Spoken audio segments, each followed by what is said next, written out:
Bonjour Marine.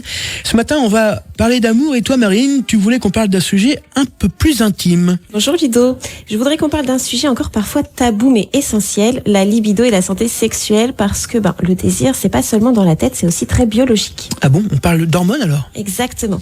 La libido dépend d'un équilibre hormonal très précis, dopamine, ocytocine, testostérone, œstrogène, etc. Et toutes ces hormones influencent le désir, mais aussi l'énergie, le sommeil, la circulation sanguine et même l'immunité. Donc quand la libido baisse, eh bien c'est souvent un signal global du corps. Donc c'est pas juste une question de volonté ou de psychologie? Non, pas du tout. Le stress chronique, par exemple, va augmenter le cortisol, qui est l'hormone du stress, et bloque les hormones sexuelles.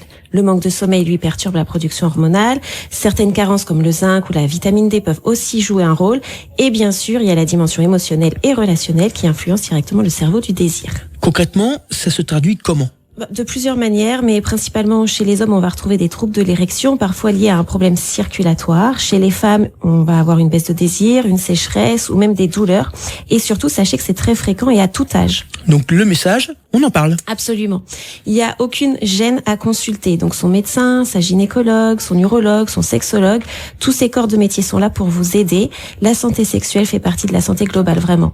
Est-ce qu'on peut améliorer les choses naturellement? Oui, moi je vous conseille de revenir aux bases. Mieux dormir, réduire le stress, bouger régulièrement, manger équilibré et surtout entretenir des relations affectives de qualité. Les liens humains stimulent donc l'ocytocine qui apaise le système nerveux et soutient le désir. Finalement, la libido, c'est un baromètre de santé. Oui, Ludo, exactement. Une baisse persistante de la libido n'est pas une fatalité, c'est un message du corps.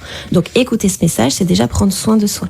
Merci Marine, dans ce mois de l'amour, on prend soin de son cœur, mais aussi de sa santé intime. Tout à fait, prenez soin de vous dans toutes les dimensions de votre santé et nous on se retrouve la semaine prochaine sur Horizon.